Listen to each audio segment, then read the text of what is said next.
Marcelo Renaud aqui para tratar do filme De Volta ao Espaço, Return to Space, né, que está aí na Netflix, dos diretores Elizabeth Shai Vazarhelyi e Jimmy Chin. Né, ambos ganharam aí o Oscar de documentário por Free Solo, né, um documentário aí eletrizante mesmo, total, de um alpinista, o Alex Honnold, subindo montanhas íngremes, né, na mão, né, sem corda, sem nada para proteger, né, um documentário aí realmente bastante recomendável, mas não é para todo mundo, você tem que estar aí com o coração em dia. Fizeram também o The Rescue, né, um filme sobre o resgate daqueles meninos tailandeses, lembra? Que ficavam numa caverna que foi submersa, isso lá na Tailândia e tal. Ambos esses dois documentários estão na Disney Plus, né? Até documentários aí da National Geographic. Mas, assim, fizeram realmente esses dois trabalhos muito bons e estão agora com esse documentário aí lançado na Netflix. E eu realmente reconheço, eu adoro documentários, então, assim, eu sou um pouco parcial e ainda por cima também sobre a corrida espacial, né?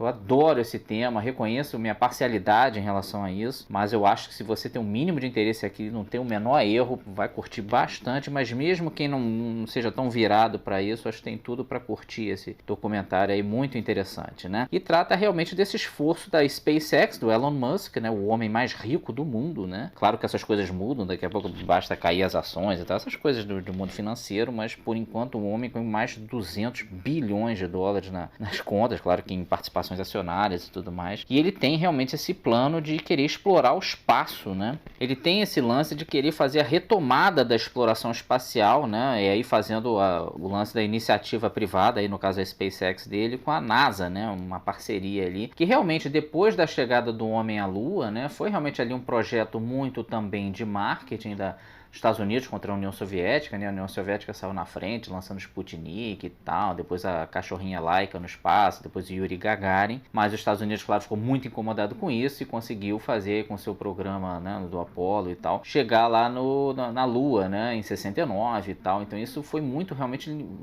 dos dois lados ligados em propaganda, mas uma vez tendo alcançado isso, e mais não foi só o Neil Armstrong, né, e Buzz Aldrin na primeira vez, mas outros chegaram na Lua e tal, mas quando começou a ser, assim, o público americano a se acostumar com isso, perdeu-se muito do interesse, né? Porque não tinha dinheiro para ser ganho diretamente nisso, era muito custoso mandar astronautas para o espaço e tudo mais. Então, claro, teve sim um lado interessante de mandar satélites para o espaço, isso realmente ajudou bastante. Claro que isso é interessante economicamente, continuou sendo feito, evidentemente lançou-se muito, né, satélites no espaço e tal, mas o programa foi caindo em desuso a ponto dos americanos, isso tem no documentário, é bem interessante, a ponto dos americanos terem que ficar pagando para a Rússia para que um ou outro astronauta americano fossem para as estações espaciais russas no espaço, só para eles não perderem totalmente o contato, e também a ponto de se recomendar que astronautas e gente ligada à área se aprendesse russo para ficar ligado a eles e tal. Então você vê como os americanos realmente estavam começando a ficar bastante para trás, e isso incomodou não o Elon Musk, não só por esse lance patriota, não, ele é até sul-africano e tal, mas de ver que ele via isso como um grande atraso de vida, né? Que na opinião dele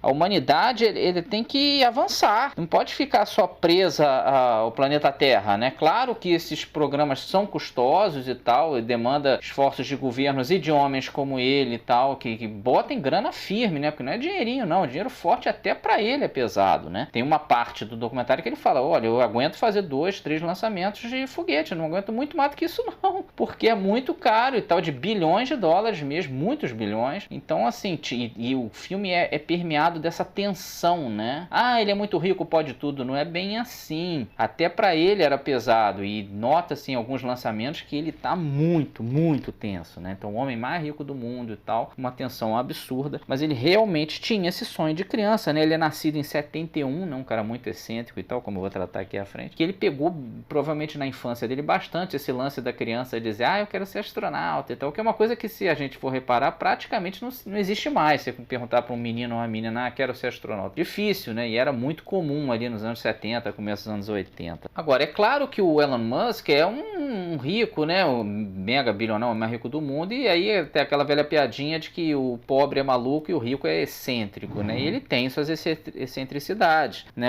Por exemplo, o nome dos filhos dele eu não sei nem falar, cara.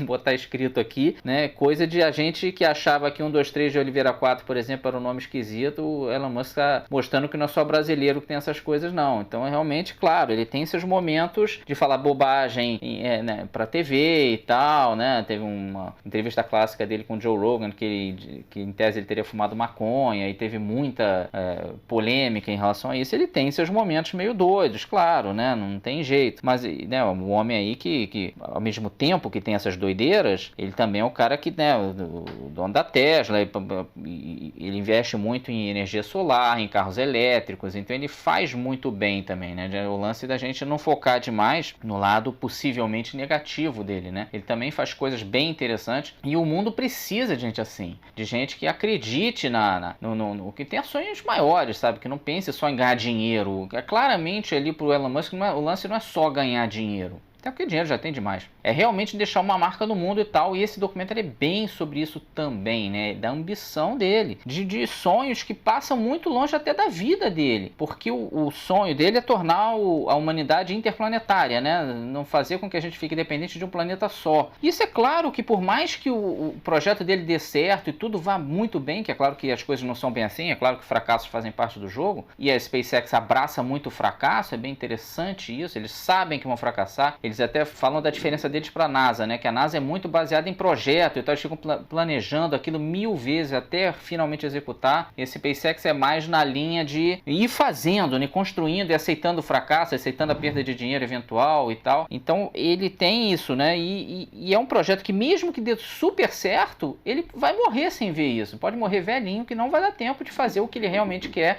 que é criar uma base na Lua e uma cidade em Marte. Não vai dar tempo, qualquer um com o mínimo de noção, imagino que ele mesmo saiba que não vai, ele pode morrer velho e não vai ver isso, mas ele sabe que tem que ser dado o passo em direção a isso, que não estava sendo dado. Isso é um lance muito interessante do filme também, da gente, realmente a gente tem isso, de analisar que o avanço tecnológico é automático, ele vai chegar lá naturalmente, e ele fala até isso, não é bem assim, né? Teve as pirâmides no Egito e depois parou de se fazer pirâmide, né? O Império Romano teve vários avanços que com o fim do Império Romano acabaram. Então, assim, sim, se desaprende a fazer certas coisas, né? Que o avanço não é tão garantido, assim, tão linear assim. Talvez nós estejamos aí, desde a Revolução Industrial e tal, acostumados a isso, havia vários avanços um atrás do outro, e achar que isso é natural, que a gente pode ficar quietinho aqui, que eles chegarão de forma automática. E ele diz, não é bem assim. Inclusive, a própria corrida espacial prova isso. Desde que a gente chegou na Lua e tal, andou-se para trás, não, de certa forma,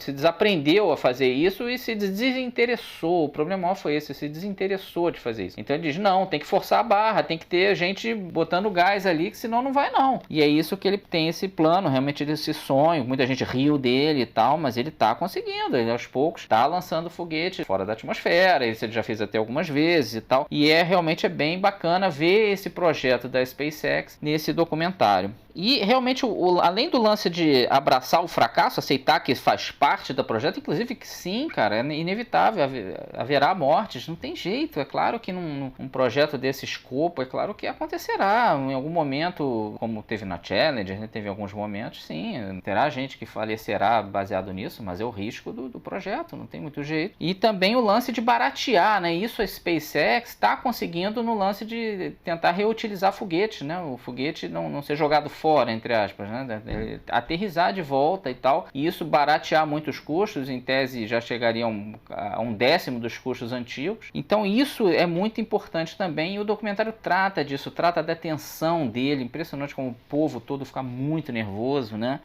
Da tristeza de encarar fracassos, que é claro que teve muito fracasso ali no começo. Então é um documentário realmente nesse sentido muito fascinante, sai um pouco da norma, não glorifica desnecessariamente a coisa, mostra o lado triste e feio da coisa, que faz parte de qualquer projeto enorme como esse, né? E realmente concordo muito com Elon Musk, ele tem as suas maluquices, reconheço elas, mas é um homem fascinante e eu concordo, a humanidade tem que sim expandir, não pode ficar dependendo de um dia chegar um meteoro aqui, se cai na Terra, acaba com a vida, acaba tudo que nós fizemos até esse momento será apagado, nós deixaremos de existir, o planeta deixa de existir e acaba tudo, e isso realmente a gente não pode correr esse risco, né?